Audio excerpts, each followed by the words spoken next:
so-called digital transformation has very little to do with digital, maybe even nothing to do with digital. And it's much more fundamentally about how you create value as a business. Technology is something that everyone needs to understand and build a skill in. I think that's number one, what we found, that that recognition is there. By the way, I think the next one that we're also seeing is sustainability. Similarly, is one of those things, and ESG more broadly.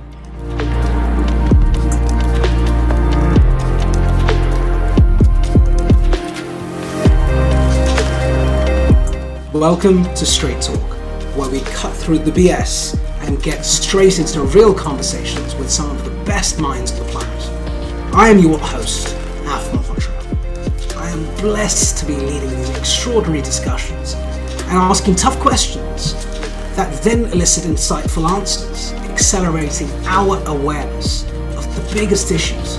Today I have, once again, of course, an incredible guest amongst us. And this gentleman caught my attention because he has released a book, and in fact co-published or co-authored a book, should I say, with another genius. And this book is called Beyond Digital. Now, when I think about digital, as you know, and digital being one of the most important pillars of our Straight Talk agenda, i.e. the digital world order, it was necessary for me to extend an invite to our guest today, Matt Money. Matt Money is a stalwart in his industry. He's, of course, a best-selling author. He's at a great consulting firm called PwC, you know of, and has written many articles. In fact, one of the articles that caught my attention that he wrote, I guess before his book, was digitalizing isn't the same as digital transformation. Digitizing isn't the same as digital transformation. In March 2021 in HBR. And I read that and I thought, wow, this guy is on it. He gets it. And then, of course, he launched his book. Today, we will have a straight talking conversation with Matt, and he'll introduce himself in a sec, of course. And we're going to go much, much deeper than, and I said to Matt, I'm going to go deeper than all of the interviews he's done before, and he's up for the challenge. So, Matt, welcome. Really sincere thanks for coming on the show. Welcome to our Straight Talk show. How are you doing today? Cool. Excellent. Thanks for having me. And I'm doing well. I'm seated here with my glass of orange juice and ready to go and have some fun. Excellent. Well, we're going to rumble. So, Matt, we're going to first start with you and your personal story. We always do this on Straight Talk because no matter what you produce and what your accolades are, or even your failures, there is always a personal story as to the person who has experienced that. So, of course, tell us a little bit about who is Matt Money. We also know that you have another name, Mahadeva, and that means, I speak Hindi, that means something very profound in Hindi. Mahadeva is almost the epicenter of all gods, the pinnacle of all gods. So you are Maha, you are great in many ways. Tell us about who you are, how did you end up at PwC, just your backstory, just for a moment, and then we can go right into the conversation. Sure, great. Thanks for asking. So actually, my full name is Mahadeva Matt Money. So Matt is my middle name, and a lot of people usually call me Matt. Mahadeva is either a mouthful for some folks, or just the notion of calling someone great God seems like a big thing, So, but I love both names. And yeah, look, I think consider myself to be someone very fortunate. In the sense that, you can perhaps detect from my accent, I'm American by background, but by ethnicity, of Indian ethnicity, but was born in the Fiji Islands. So, have quite a sort of diverse background from that standpoint. Grew up all over the world. And, I spent the first 13 years of my career largely in the telecom industry, mostly at AT&T, which is a big American company. And then somehow by happenstance, at one point in my career, I had a conversation with a couple of folks who were partners in a consulting firm, and thought, okay, well, I'll try this out for a couple of years, and then I'll dump it and go do something else. And here I find myself 17 years later.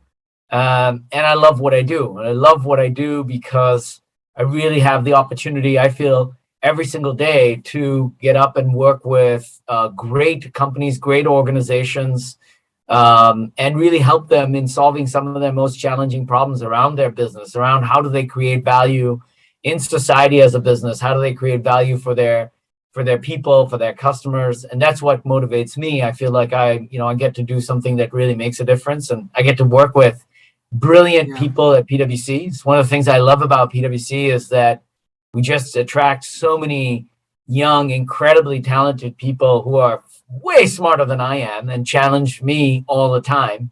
And so that pathway somewhere along the way led to my co-author, Paul Leinwand, and I, who we've had the pleasure to work together with clients before, but then also saying, hey, look, let's work together on actually answering this question and looking into the future around how do you actually succeed in this so-called digital era, and led to also the book. So probably I answered more than you wanted, but maybe that gives you a bit of a background of who I am. Yeah, no, it's perfect, and it's so important to understand the history and the personal story as to the guests we have on the show, because I think it defines what they do now and what they plan to do in the future to a large extent. We are a product of our personal lives as much as our work lives. They're so intertwined now, right? And you would know this when you were researching your book, and of course your findings are going to be inspiring for many of our straight talkers, and I'm going to try and unpack as much as possible in this 1 hour that we have. So let's get right into it. If I might throw this in, one of the things I say I believe in and that I share with the colleagues I work with all the time is I don't know. I think the term work-life balance is sort of a misnomer, right? And it's really life balance, right? It's just not that you're ideally you're not one person at work and then somebody completely different at home. Ideally you can bring yourself fully as you are in all domains of life and actually bring yourself fully to everything that you do. And I'm very fortunate. I feel like I get to do so. Yeah, it's good you mentioned that, because you're absolutely blessed. 7 years ago, before I left the corporate and became an entrepreneur, I have to say, hands up, I wasn't that. I absolutely was not that. I had a persona at home and I had a persona at work.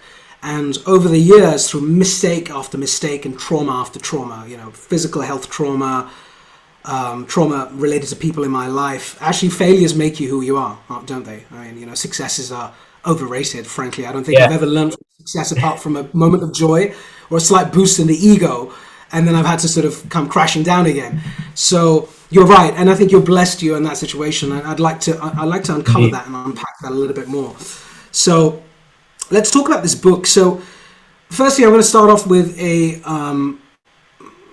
slight sort of objection or a skeptical thought around, well, yet another book on digital. And so many people have written books on digital, right? And digital transformation, anything to do with digitalization, digital this and digital that. And so why have you written this book, and what's so different about this book versus some of the other ones that are out there? And I'd like to start with that. I promise I'm not going to be awful or evil, but I want to start with that because I know some people... It's okay. Well, look, why we wrote the book was because of exactly this point, right? That wherever you look in the world, you see the word digital. And with so many of our senior executive clients, CEOs of major organizations, leaders of major organizations, could also be in the public sector, all over the world, we kept hearing this question around, what do I do around my digital strategy? I'm getting investors who are challenging me. What am I supposed to do with my digital strategy? Or what am I supposed to do now with my AI strategy? And the latest version of that is, oh my God, I need a metaverse strategy. And, all these kinds of questions coming up all over the place. And then, one common response to that was to sort of add the word digital to the front of something that you were doing. And all of a sudden now it sounds cooler and sexier, and and now it's become suddenly digital. We're becoming a digital company. We were hearing this a lot, and so I think for Paul and I, we wanted to really get underneath that to say, well, what does it actually really mean? First of all, to succeed what does it mean to be a digital company? What does it mean to succeed in the age of digitization? If in fact digitization is something that's here and it's here to stay, and what does that really mean? How do you succeed as an organization? And in particular, I think the thing we really wanted to study is how do you get there, and what does that require of leadership to make that happen? I think that was our bias as well as to how we wanted to look at this question, is simply because we also interact on a day-to-day basis with the leadership of so many organizations. And we wanted to get then underneath that question. And so, that's why we started to do the research. It took us 4 years of research, of interviews and studies and so forth, to ultimately then write the book.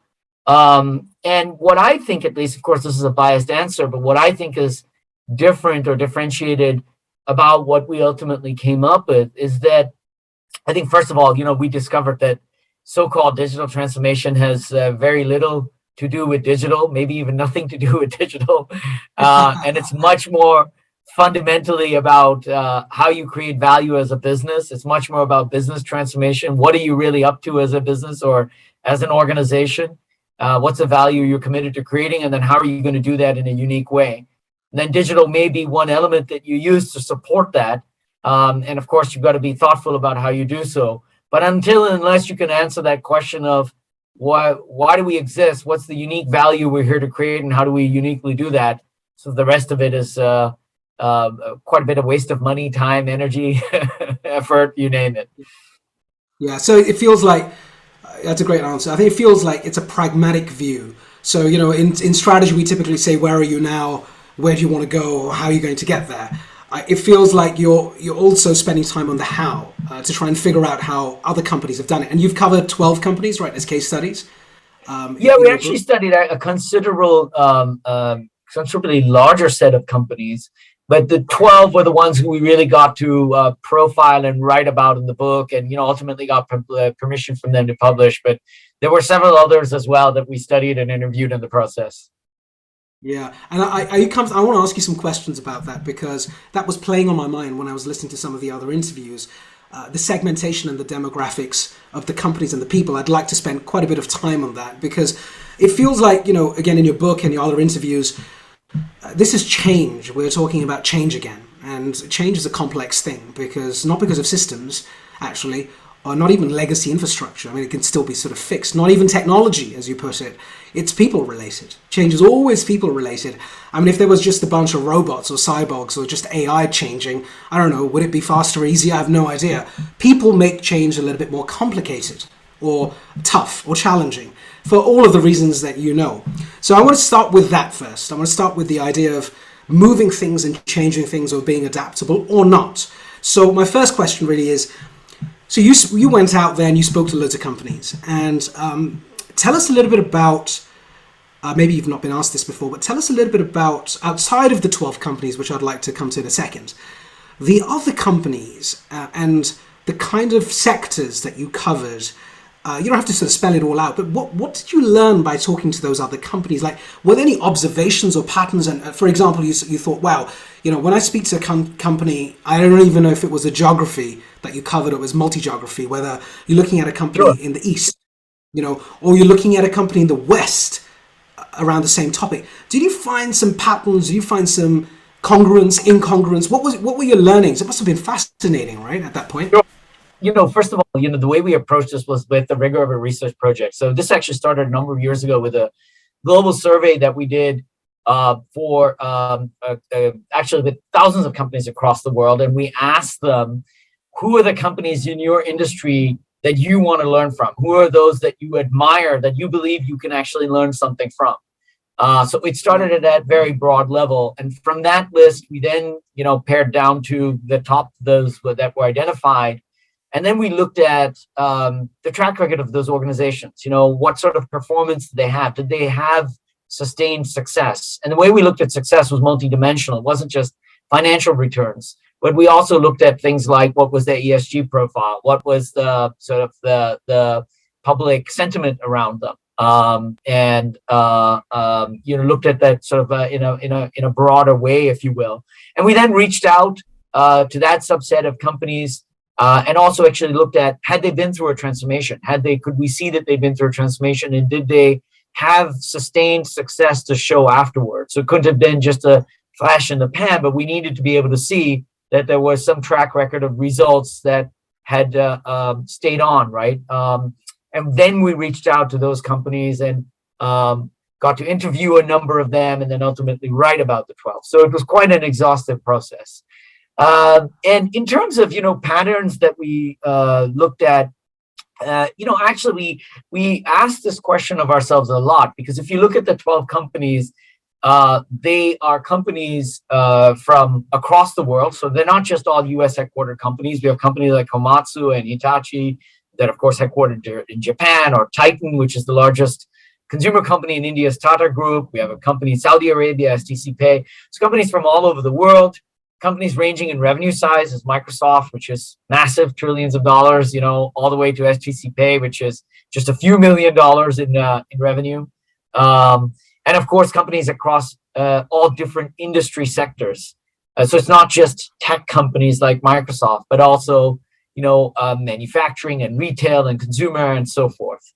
So I think the two things we discovered in studying all of this is, first, that the set of insights we got to were really applicable across that diversity of whether it's industry or geography or company size, that really the set of leadership imperatives we got to, what it takes to succeed in today's world and really create sustained success, is common. And it's not that there's some completely unique or different way to create value if you're a bank versus, let's say, if you're a like Komatsu operating in the construction industry and manufacturing equipment. And in terms of sort of geographical differences or company size differences, frankly, didn't really see too many. Now, of course, there's some cultural factors that do come to play. For example, Komatsu and Hitachi, operating very much headquartered in Japan, operating in the Japanese culture. There are some cultural factors that come to play in terms of enabling change. So, when you really want to rally the organization around a change, of course, there's a different way that you do that than, say, you might do at Microsoft, But I think, broader than that, I don't think we really found any major differences. And did you see, that's interesting, because then did you see, because you talk a lot about how organizations succeeded, but also how organizations failed, because, the successes are all cool and it's nice to write about them. The failures are very important to unpack, which I'll come to in a second.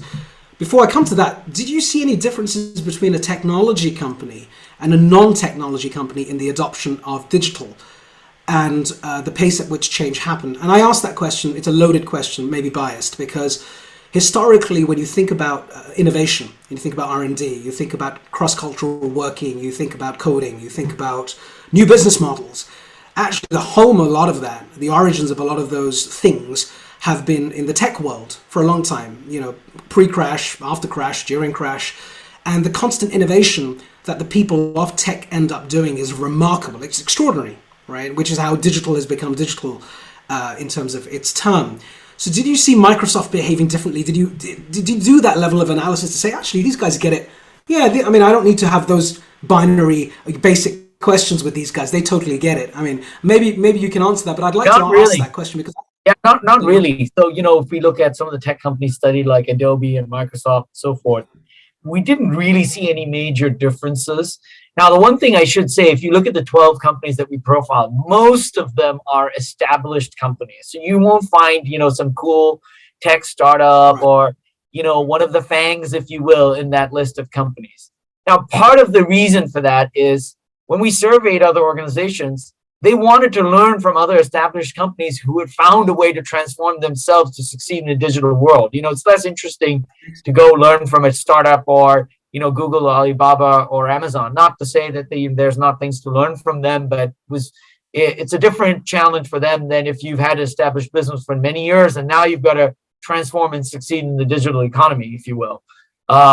So I think also if you think about companies like Microsoft or Amazon or Google, even these companies, we like to think of them as still kind of startups, right? But they've been around already for 30 years. Certainly Microsoft has, Apple has for a long while. So in that sense, it's not this issue around change and transformation, I think, is relevant, whether you're a tech company or not a tech company. Now, sure, in these tech organizations, do they perhaps have a better understanding of technology itself? And do they have the better ability perhaps to scale up faster in implementing technology in the business? Yeah, sure. That's the case. But 99% of the time, the issue of transformation isn't really about technology or your ability to implement it. It's much more so about how do you change? And very importantly, to what direction are you changing in? It's not just change for the sake of digital or change for the sake of change, but what is the outcome and how do you actually land on that outcome? And then how do you get your organization to really move in that way? I think once you solve that, then of course all the rest becomes a lot easier. Yeah, we earlier on when we were prepping for the show, I was referring to the digital archetypes model that I developed a while back, and I was trying to take the learnings from your book and trying to apply it, superimpose it on top, and maybe you can help me. So again, we have these 4 archetypes that I talk about: the dwindlers, the companies that ignore all aspects of transformation and end up dying or fading away, made up mostly of people I refer to as rigidites, like Luddites, but just don't want to change. Then you've got the Darwins, who are open to changing. They wake up and smell the coffee, maybe later, but eventually, like a laggard, they sort of change eventually. And I won't name companies in there, but there are loads, much more than we think. Then there are the disruptors, the FANGs, the tech titans, and then finally the dominators that I was talking to you about. These are the big companies who are super greedy sometimes and have big ambitions and big moonshots, and they want to own all aspects of the supply chain, Tesla or Apple or whoever it may be. The companies that you profiled, the 12, where would you bucket them? Do you think that a lot of them are the Darwins? I know I'm pushing you. Are they the Darwins, woke up, smelt the coffee, willing to change? Did you find a couple of dwindlers along the way that you're not going to mention? Just give me a bit of flavor. I'm trying to bucket them to try and understand the demographic a little bit more. Yeah, well, I mean, I would say probably the 12 that we profiled went through probably each one of those stages that you named at some point, right?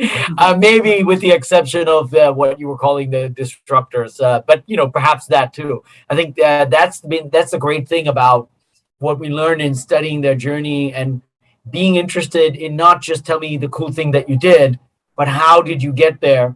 Because in that process, what we learned from them is, for many of them, for example, like if you look at, say, Citibank, for them, their change was motivated by really an existential crisis, which was the 2008, 2009 financial crash, right? And when that happened, it certainly triggered them to wake up and, as you say, smell the coffee and say, hey, look, we've got to do something different. But before that, they were actually building, these are their words, right? The financial hypermarket. They were trying to get into every area of finance and be the biggest and dominate and so forth. And then they, shifted that strategy in a very fundamentally different way. So I think, what we learned is probably, I think these 12 went through probably all of those phases at some point in time. And eventually, I suppose in your classification, maybe they became Darwinites. I don't know. Got it. No, I think that's a fair point, because I think that it's about the cycles of change and the phases of change that happen at different stages based on the CEO of the company, for example. Which brings me to the next point, which is people. So a large part of what you've studied and the 7 leadership imperatives that you talk about that I'm going to ask you to sort of quickly reel off in a second, just because not everyone would have read the book, and I want to make sure that we do justice to them understanding why you wrote the book, what you've written, the pragmatic side of it, and so on. But tell me a little bit about the learnings around people. So I guess you interviewed CEOs, decision makers of all sorts across these companies.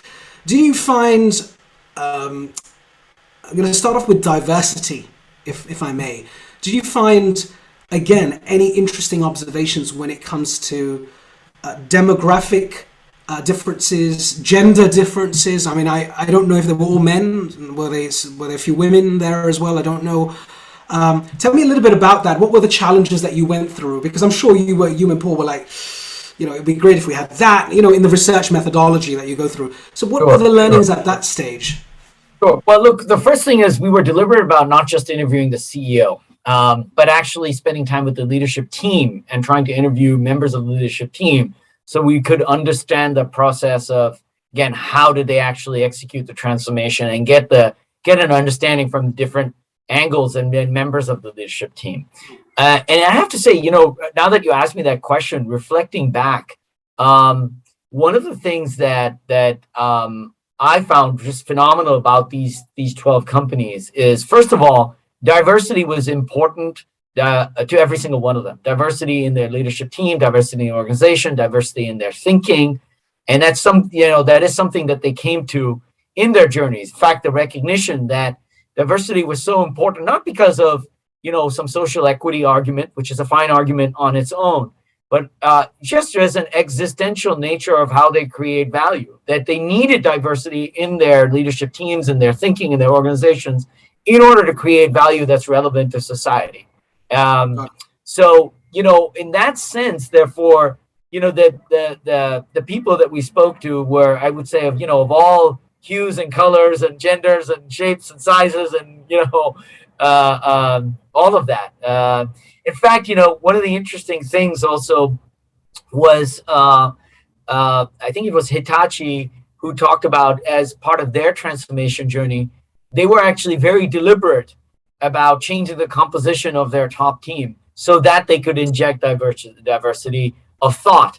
And they talked about how, for example, they made it a point to go seek people who were not Japanese, people who'd worked in other geographies like the United States or other markets, and bring them into the top team of the organization so that they could shake up and shift the thinking if they really were interested in creating a better tomorrow.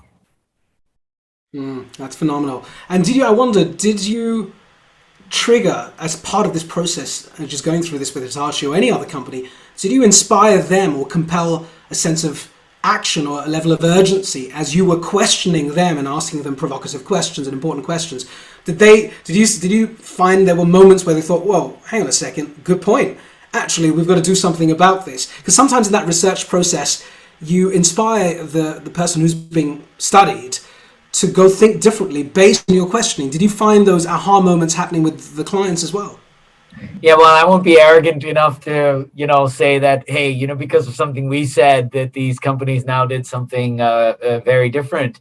But, there certainly were moments of reflection, particularly as they looked across the 7 leadership imperatives to say, there are some areas where we actually need to do more in. Maybe we thought, for example, that we were doing well in terms of how we empower our organization to work in an outcome-oriented way. But when we really take a step back and look at it, have we done enough to actually help our people succeed in the new way that we want them to work? We might have, for example, changed organization structures, but have we really changed the career model actually so that we can help people succeed in this new way? Or even the point that you and I talked about briefly earlier, are we actually doing things meaningfully to create life balance for our people, and then creating a kind of social contract with our people where they like coming to work? Where are we taking that on in some meaningful way or not, right?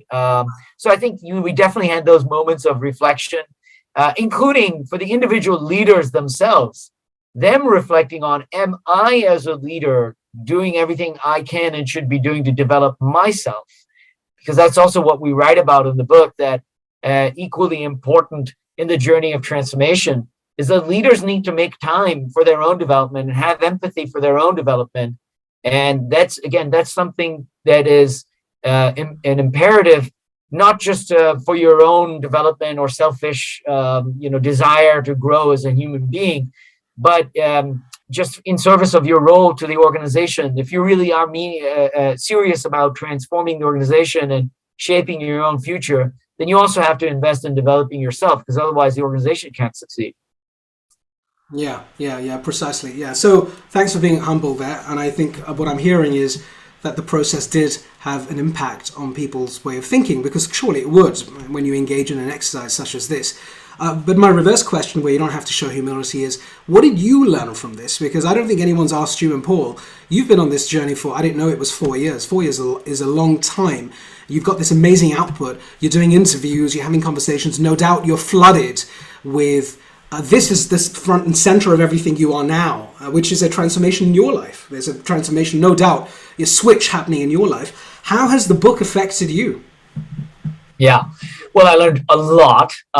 One of I think the biggest things for me personally is the courage actually that a lot of the leaders that we spoke to had, and most often that courage was in the form of recognizing that I may not have what is necessary, or I may not be able to have all the answers or bring to the table what's needed here.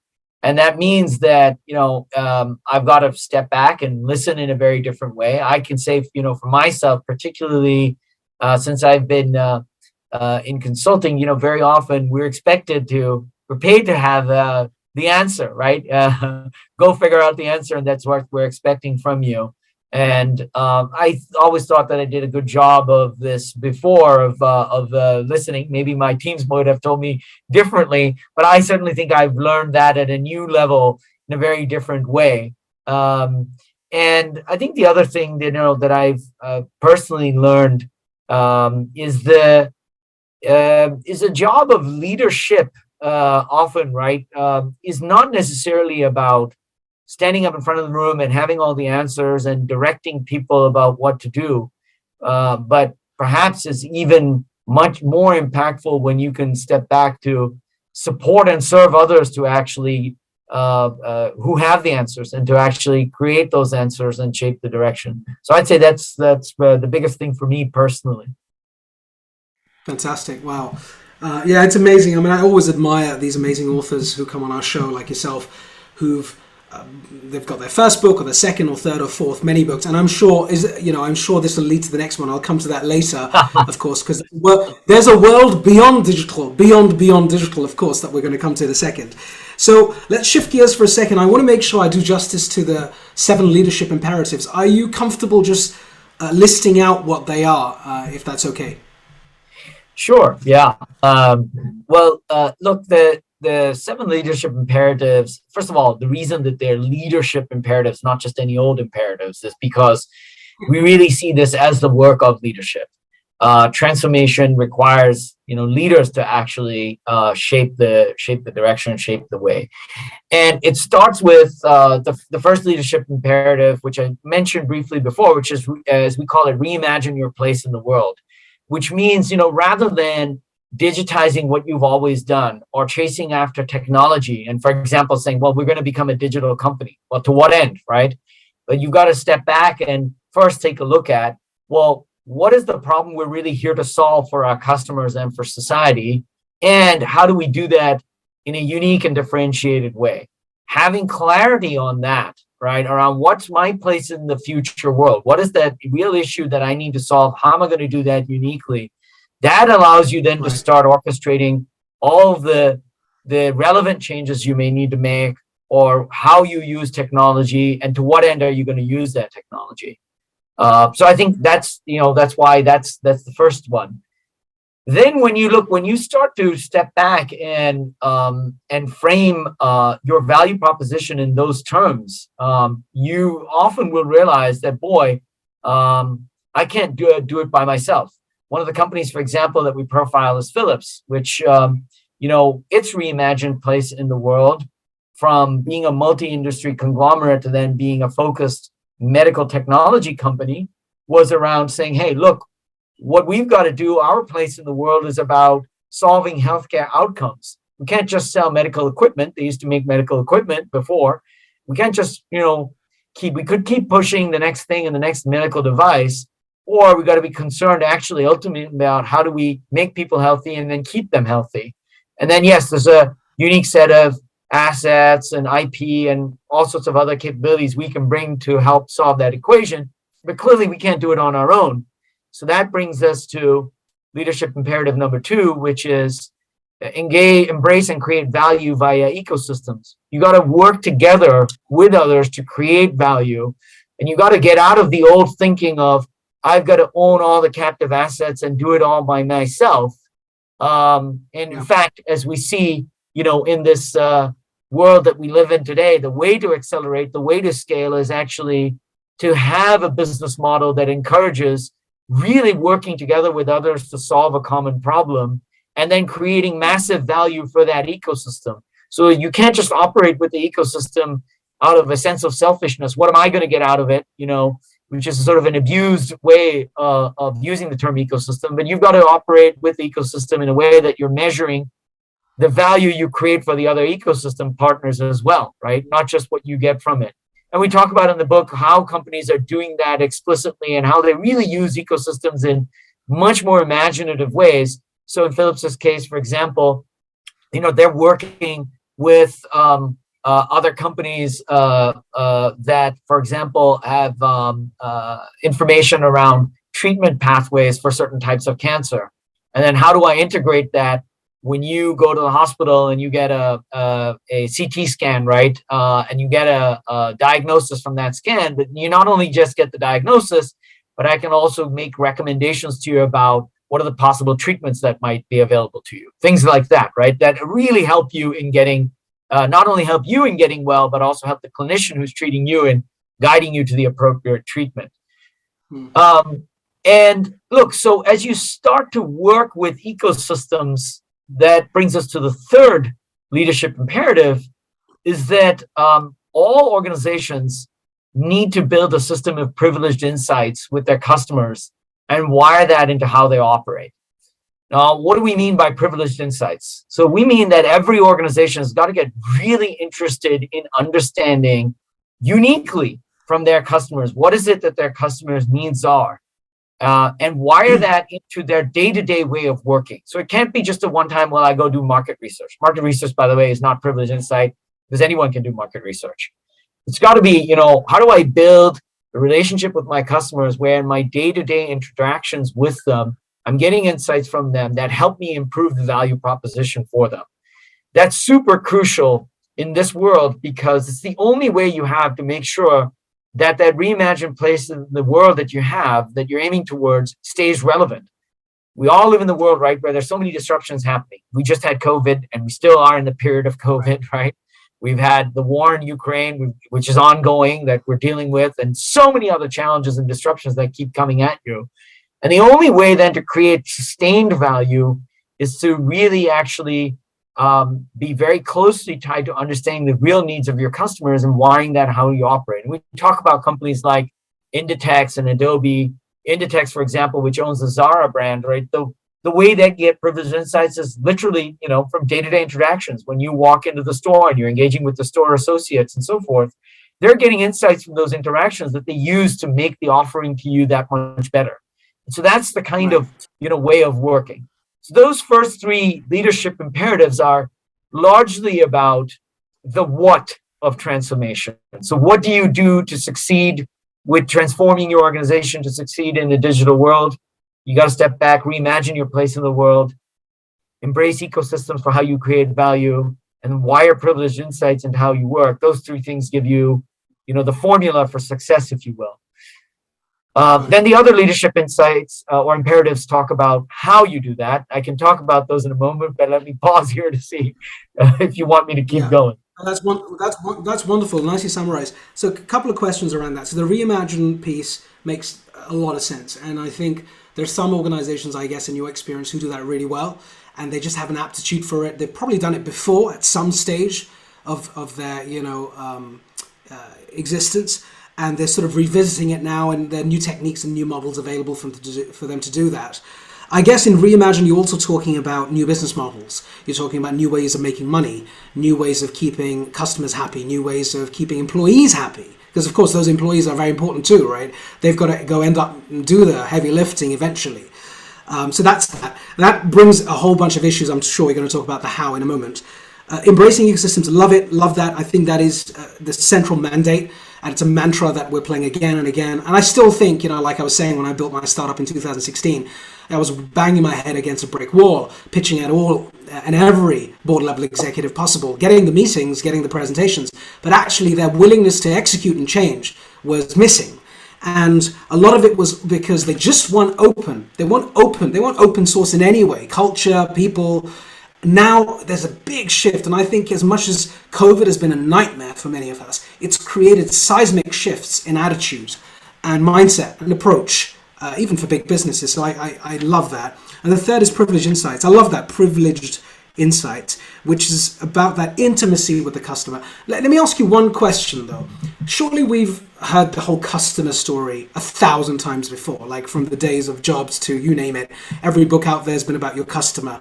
Are you saying that CEOs just don't understand that? I mean, how long do they need to understand the concept of the customer and how that the fact that they need to get in bed with the customer? I mean, you know, because you solve their problems. So is this still an issue? I guess it is. I don't know that it's that CEOs don't understand that the customer is important. I mean, most organizations that you talk to today will always, have that somewhere, right, in their value proposition or on the shop floor or whatever. I think really all it is that for some organizations they can get very focused on what they're doing internally to create that value. And not as focused on making sure that they remain connected and that value is still relevant for the customer. That's why we say you've got to wire privileged insights into your day-to-day ways of working. So one example, is Adobe, where they get a lot of insights from our usage of Adobe software online and so forth, right? And they're not just collecting those insights and then, I don't know, they dust them off once a quarter or something like that, but they're literally using that on a day-to-day basis, right? It's wired into their normal decision-making processes. So, the normal business reviews that they might have, where for most companies, what you look at is financial information, you look at financial performance, where are we in the quarter, what are we going to do to close the quarter and things like that. But then they're also looking at those privileged insights. How do they inform the choices that they're going to make? Very, very basic processes, right? Or even, Inditex, they're using it on the shop floor, literally, is how they use it. It's not just being used by corporate strategy in a group somewhere, but it's wired into how they operate day to day. So I think that is really, one of the challenges that companies encounter is that they may have the customer at the heart, but they haven't quite figured out as yet how to bring the insight from those customers into what they're doing every single day. Of course, now technology makes that a heck of a lot easier. And that is a really great way. Like if you really are interested in so-called digitizing yourself and becoming a digital business, that is, a very powerful way. It's not for the sake of becoming a digital business, but using digital to improve your privileged insights that allows you to then, improve the value that you create. And often, that value that you create may not come because of some digital thing that you did.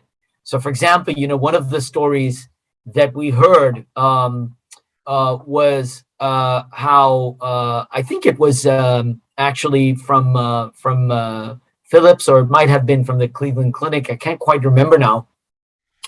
But how, one of their biggest innovations was a simple insight from a nurse, working with patients in a hospital ward about, hey, if I could just have a printout that once a patient is checking out, and I can give them this printout that tells them what to do to take care of themselves, that would make my job so much easier, and that would help that patient so much more, right? With taking care of themselves, so that there's an issue that they then come back to the hospital later, right? And suddenly we have an emergency issue we have to deal with. That's a very simple, non-digital innovation, nothing to do with technology, but it wouldn't have come about if they actually didn't have a way to capture those kinds of privileged insights and bring that into how they create value, how they operate. Yeah, gotcha. That makes a lot of sense. Thanks for unpacking that. So we've done the what. So the how. Tell us a little bit about the how. 4 onwards. Yeah. So the how is what then brings us to the 4th leadership imperative, which is make your organization outcome oriented. So that means you've got to get out of the old model of the old functional business unit matrix organization model that we've had for so many years, that really focuses on either, some combination of functional silos and business silos, and then somehow, you have a whole bunch of processes and RACI models and so forth to get organizations to collaborate, to what we call outcome-oriented teams at the heart of the organization.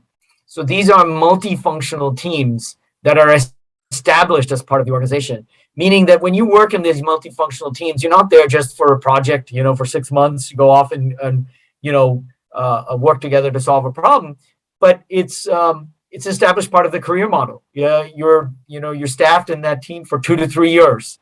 If, for example, like at Honeywell, they've used these outcome-oriented teams where they bring together engineers together with people from sales, supply chain, finance, even, right, marketing, working together to innovate the solutions that they bring in their aircraft business and their connected aircraft business, as they call it.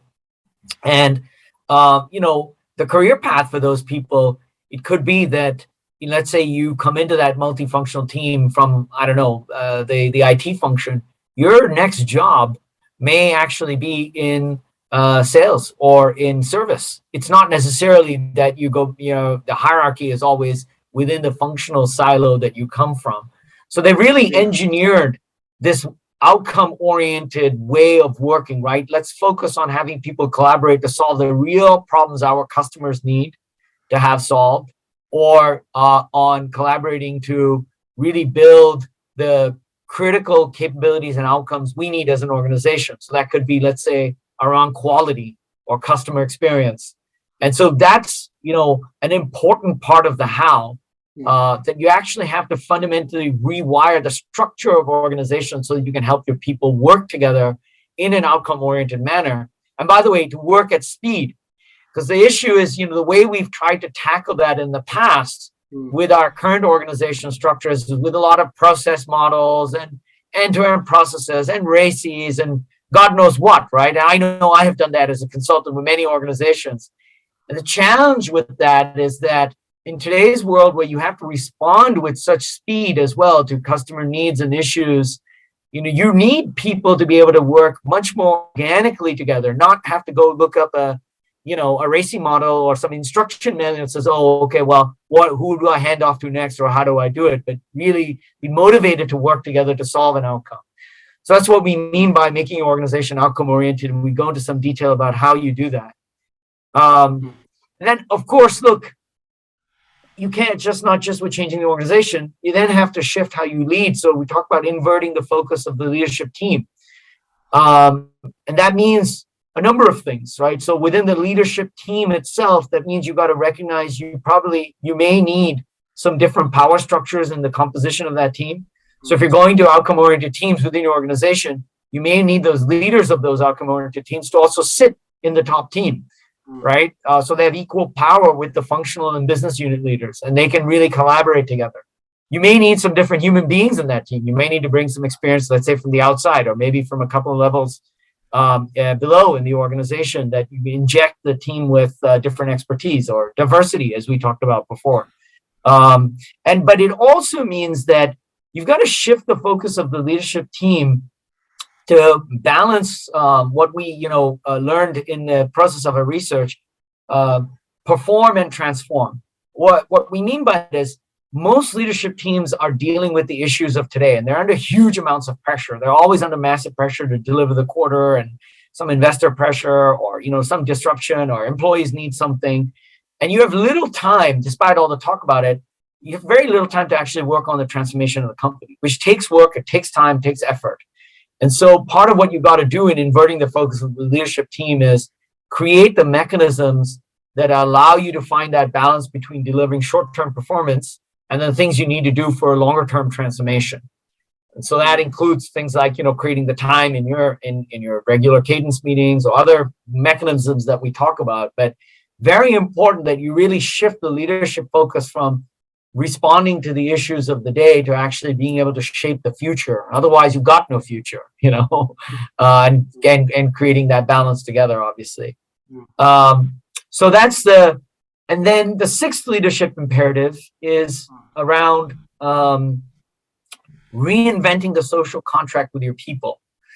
So now you're asking your people to work in outcome-oriented ways. You're shifting your leadership model. Equally, it's important to shift, as we call it, the social contract with your people, and really get out of this old transactional relationship that we've had for so long with employees that, I pay you to do a job, you just come, shut up and do it, and then leave and go home, right? And just execute what I tell you in the manual.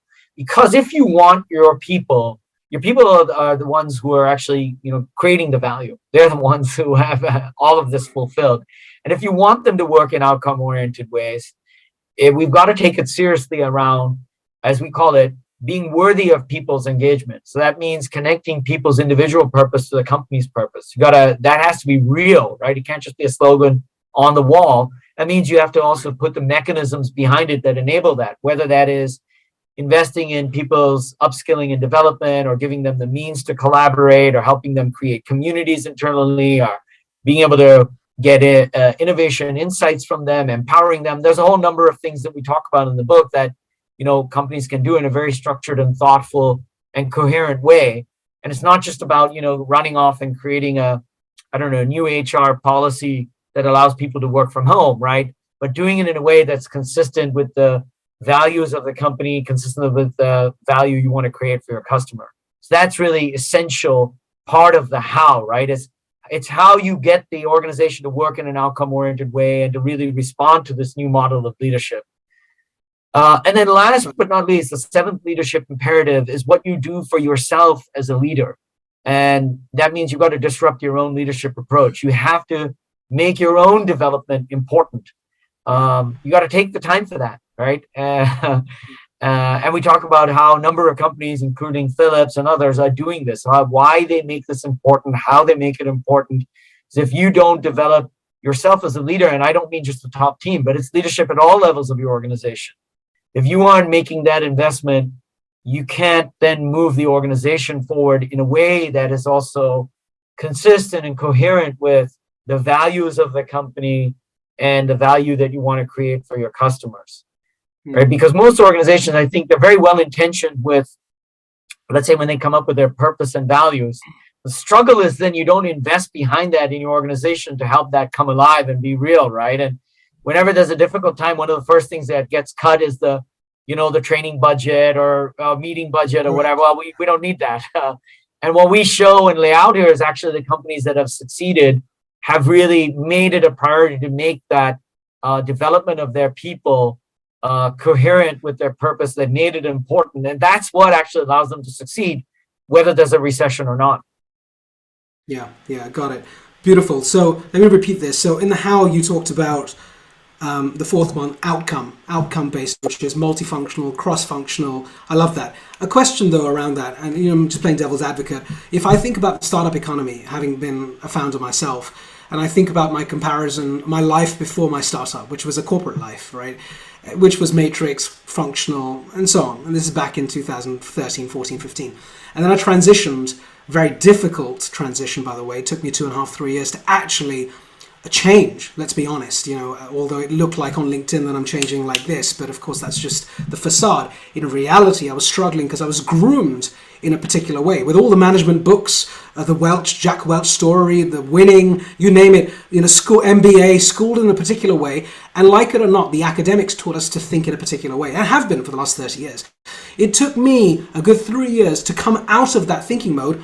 And that's only because I was forced to do it in my own startup, because I put my own money and had my family on the line and had to prove a point and so on. So the urgency was so high. Hence, and it took me 3 years. God, I don't know what it would have taken if I didn't have all of those pressure factors there. So I do think this is a change journey. And I love the outcome piece. And I think the multifunctional piece is a no-brainer. In startups, we do that as default. There's no other way of moving forward apart from having ambidexterity all through, right? It will be a hard one, though, Matt, for the big companies to roll this out. And what I want to ask you here, I think it's relevant to all of these pieces, is how are you and Paul seeing this get executed? Because are you seeing this as like a top-down, like we'll do the leadership team 1, -2, and then cascade it down? Are you thinking both at the same time? Then what about all the champions? Like the champions need resurrecting and reworking and reskilling, because they can't all be Matt Mannies. They need a lot of work before they get to that level of excellence and that mindset and that passion. How do you see this rolling out? How long is this? Like a 10-year program? Is this like a, well, it's I'm putting you right in the mix. Yeah, no, this is good. Look, first of all, I want to point out what you just said, right? Which is that, startup companies, or for example, as we were writing the book, we often, some of our colleagues would ask us, oh, well, what are the Silicon Valley companies doing? Guess what the Silicon Valley companies are doing? They are obsessed with understanding the customer, number one, and they work in incredibly outcome-oriented ways, right?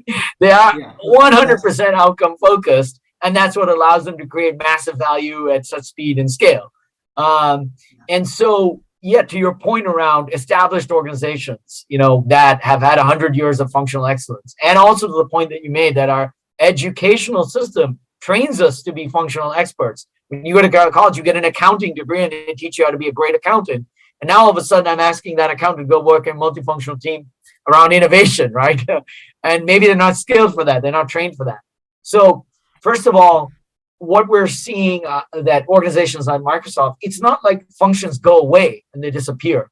You still need functions. You still need a CFO to close the books, right? Or to pay your taxes and so forth.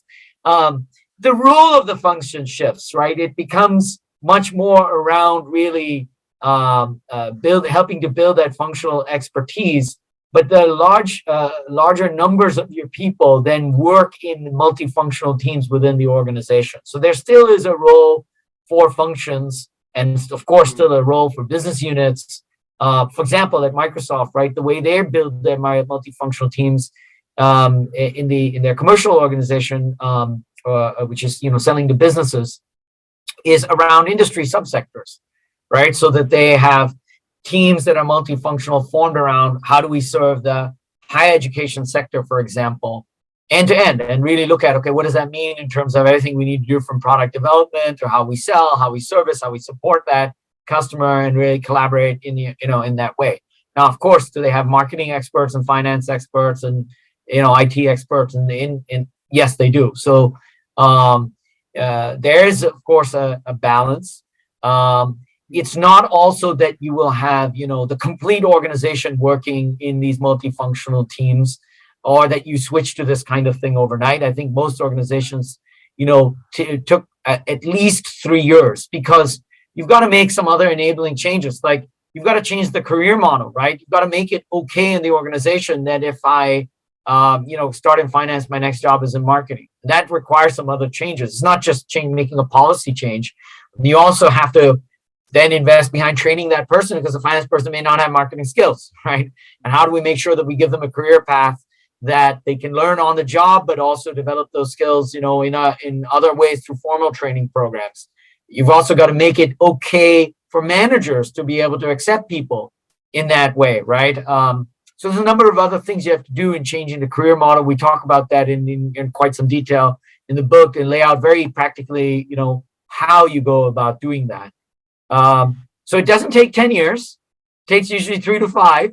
You do have to orchestrate a few things, but it's 100% doable. And the 12 companies we studied show us that it's absolutely doable, and you can absolutely get there. Right, got it. Brilliant. So I got the number out of you, which is great. The other points which are really important, the change of focus of leaders. I think that's so important, so important, because I think it's almost like the Achilles heel, right? If you don't get that addressed, Trojan horse almost, right? If you don't get that addressed, then actually a lot of the other things just are inconsequential to a large extent. And it's all boiling down to people eventually. So I love that. I also remember the old days, we used to talk about working in the business and working on the business. And I think it's kind of, yours is a more, advanced version of that, but actually that was saying something similar, like stop worrying about just the short-term stuff. You also have to look 50,000 feet out, and you always have to find a way to be a bit ambidextrous.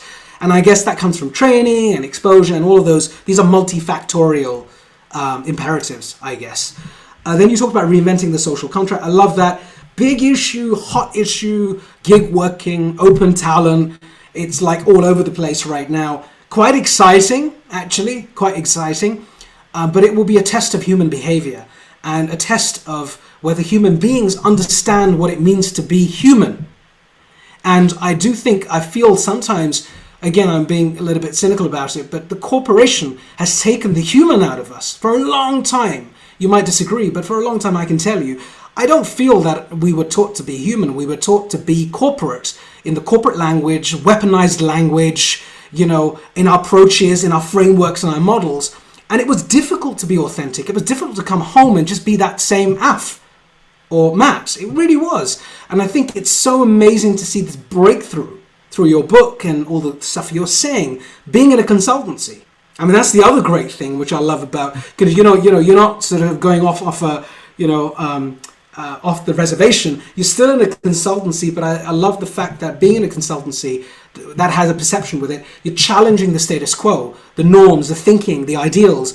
And I think that's a positive sign for anyone who wants to join a consultancy. Actually, you made me feel really good about recommending a consultancy to someone, because I think in the old days it was like, here we go, your only ambition is to become a partner. Welcome is no different to being an investment bank. So, but I do think you're a great stalwart for that. Finally, doing it for yourself, reinventing yourself as a leader. I mean, that's absolutely brilliant. These 7 imperatives are so important. Do people sort of come to you and you use this as a framework now, and you say, right, let's just go through each one, and you run workshops, and they have different levels of maturity? Is that how it's going to be now rolled out, do you think, in your world? Is that what you want to do? Yeah, well, first, this isn't necessarily like, now we found the formula, and now let's, let's take these 7 leadership imperatives and stick it onto every organization. Of course, we are having we've had already, so many discussions with organizations all over the place, all around how they can apply these 7 leadership imperatives. I think in most conversations, the tendency, I think, in fact, in every conversation, what we've heard is that these 7 leadership imperatives resonate with organizations around how they create value. Often the reaction is, we think we're doing well on leadership imperative 1, but maybe not so much on ecosystems on 2, or, maybe we need to do something more around outcome-oriented organizations and that sort of thing. I think what Paul and I always say, though, and we wrote, actually, the 8th chapter in the book is all about this, is that these leadership imperatives work together. And you got to resist the tendency to look at these 7 things and say, yeah, okay, I'm doing 5 pretty well. Let me just, let me look at these 2. Because that's when you fall into the trap of doing things in an incoherent manner. And that's what I meant to say with, for example, reinventing the social contract with your people. These days, it's being talked about like, oh, it's something we need to do because of millennials. I got to tell you, in our research, we found it's got absolutely nothing to do with millennials. People who are not millennials also want to have a purpose in their life. They also want to come to work, be up to something. Almost every CEO that we spoke to, or actually literally every CEO we spoke to, didn't just care about maximizing their own bonus. They wanted to actually contribute value and do something impactful for the world, right? So it applies to everyone. And that's where you got to be careful that you don't go do this thing as a one-off, because then you get into sort of creating, well, everybody else has changed their HR policies because of work from home. So we need to change our HR policies too, in a sort of a Me Too thing. But hang on, does it actually fit with how you need to work? Maybe actually you need to encourage people to come back to the office in your, say, R&D function, because you really do need people to collaborate. And you shouldn't just go blindly copying something, right? So I think it's important, and the discussions we're having with companies are, look at these 7 leadership imperatives together, understand that they work together, and then, how do you orchestrate things in a coherent way?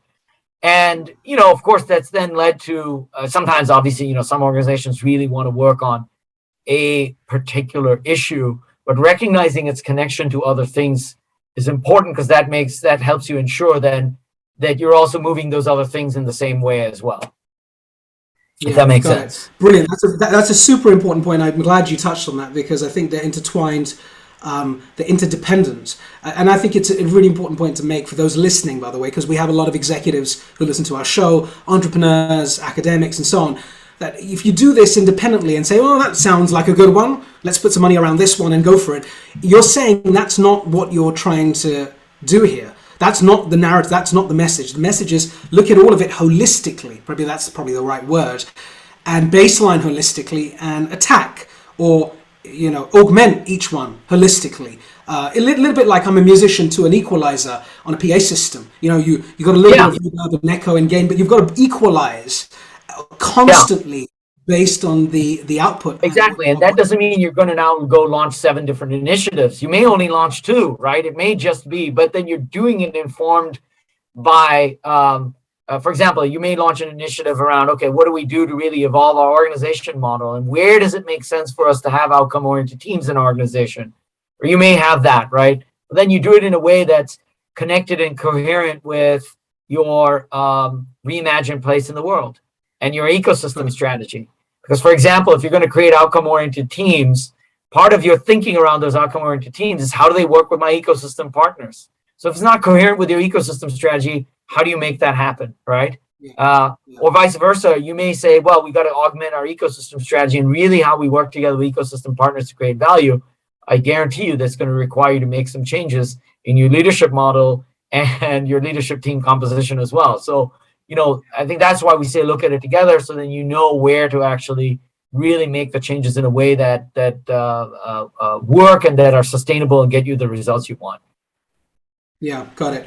I mean, this is brilliant. And we're coming to the end of this. I could talk to you for hours. Just a couple of more things before we close off about people and about executives in companies. And this is close to my heart. I remember back, 10 years, 15 years ago, the IT director, who was then called the IT director, IT manager, then the IT director, they were then glorified to an IT director because, you needed to recognize them. Eventually they became CIOs, and then they morphed into CDOs. The CIOs also took on CITO jobs, Chief Information Technology Officer. I don't know if you've seen that. In many companies, they're changing their job titles to CITO or CTIO or whatever it may be.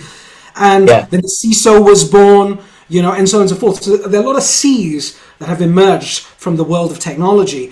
With your study, did you find, and I'm hoping you're going to give me the sort of response I want, did you find that finally, and I'm not siding with anyone, but finally the business started to realize that digital is obviously super cool. It's not just about geeks who just do coding and never want to go to parties and just like to wear t-shirts and headsets and are antisocial and introverts.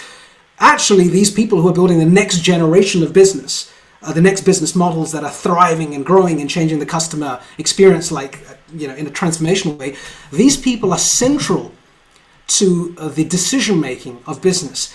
And I almost think, and I'm putting it out there, find the smartest technology person or persons in your business and make them CEO, make them business unit heads. Because in today's world, everything you're telling me, and by the way, the core of what you're telling me in Privileged Insights is about technology that gives you real-time insights. It's not about the manual conversation you and I are going to have, because that shit doesn't work anymore. So did you see that there's an elevation of the IT person or the CIO from any past studies that you've done? Because I know you've been doing this for a while. Have you seen a shift, or is it like, well, not really, it's all the same thing? Sure. So, boy, you said a lot there. I know. I'm sorry. I'm so passionate about this, but I had to vomit that on you.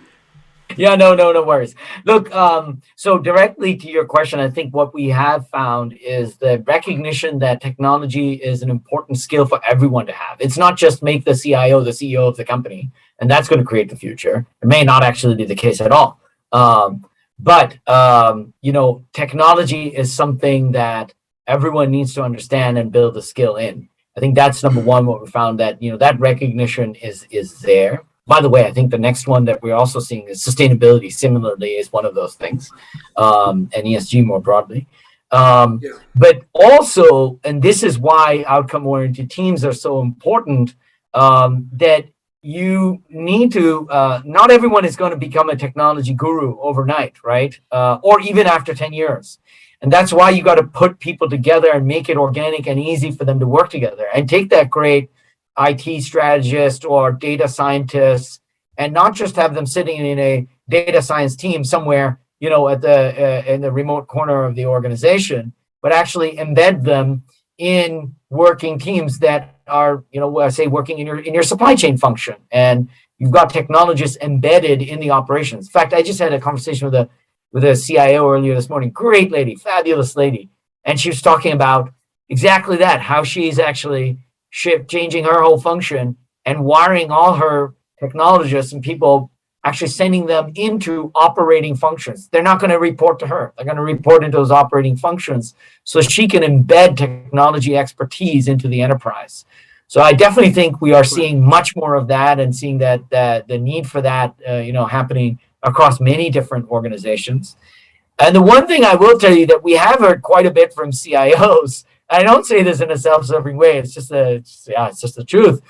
We've heard from so many CIOs, my God, I want to take your book and give it to my CEO to read because they really need to read this book because they have to understand that digital transformation isn't just something about what I do in technology. There's a whole heck of a lot that we have to orchestrate for the rest of our organization, how we create value. Yeah, bang on. You're spot on. It's a great way to sort of close off. Finally, when did you launch the book, by the way? When was it published or released? January of 2022, January of this year. Right. So 6 months ago or so. If I was to give you a magic wand, because you've learned so much more, I'm sure, in the last 6 months, just with interviews and discussions and debates, hopefully something today as well.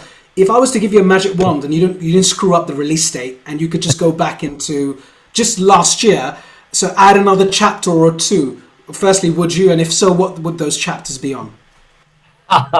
Well, God, Paul and I fought so much just to get these 8 chapters out. I would dread to think about writing another 2 chapters, let alone 1. So I don't know about adding the 2 chapters, but I do think that one of the things that that we've both learned and talked about since publishing the book and talking to so many organizations about it is really diving deeper into how leaders deal with the pressure that they're under about, getting these changes executed. Now, we did write a whole 8 chapter about that. How do you actually build the consensus for change and get the support that you need to orchestrate these changes? But that topic on its own probably was worth a whole book by itself, right? So I really feel for leaders. I think, across the organizations, and we've even spoken to organizations in the public sector. It's not just publicly listed companies, right, in who are commercial for-profit businesses, but even in the public sector or even privately held companies, executives are under massive pressure. It's tough. Yeah. It's really a hard job being a leader in organizations today. So I would love to, I'd love to write that book about how do we really help leaders solve that issue of getting the buy-in that they need and ability to really shape these changes and having empathy for themselves in the process. Yeah, beautiful. So desperately needed as well. And I hear you. CEOs under extreme pressure, and sometimes you have to cut them slack. And not just the CEOs, but of course their direct reports as well. All of them have to contend with so much change, and it must be exhausting. It's been a real pleasure having you on the show, Matt, and thank you for being so direct and open. And it's wonderful to see a book that is different and a book that is trying to tackle the issue at a trenches level, right on the front line. And because there's a lot of theory that's been sort of espoused about this stuff. And I've no doubt that you're going to absolutely crush it and probably publish another book at some point about that issue. And, you're absolutely a great champion for the brand that is PwC. Sorry we couldn't have Paul on the show. We did miss him. We'd love to have you back at some point, when you've walked the path a lot more with some other companies. And we should collaborate at some point. So thank you so much, Matt. And look after yourselves. Listeners, if you want to get hold of Matt, where can people get hold of your book? Where do they find it? Can they get hold of you? Because, of course, we have a lot of collaborators, a lot of people who send you a barrage of messages, good ones, of course. Tell us a little bit about how we can get hold of you. Yeah, great. Well, first of all, the book is available at your local bookstore or online book retailer. So whatever your favorite online retailer is. And certainly you can also go to the PwC or StraightTalk website. If you search Beyond Digital, you'll find it there and find the links to get the book. But also, on our website, we have a cheat sheet. We have a mini book, which gives you a short summary that you can read in about 20 minutes and a few other things that I'm sure your listeners will find very useful in their day-to-day practice. And look, you're very welcome also to reach out to both Paul and I. You can reach us, find us via LinkedIn. You can find us via our StraightTalk or PwC website. Our email addresses are there. Feel free to drop us a note. And if there's any way we can be helpful, that's what we love to do. Genuinely, we love to do it. So we certainly invite the connection and conversation. Incredible. Thank you so much, Matt, and it's been a pleasure having you on the show. Be well, take care, look after yourself, and everyone. Thank you for jumping on the show today. I'm Af Malhotra, host and founder of StraightTalk. Be well. Thanks.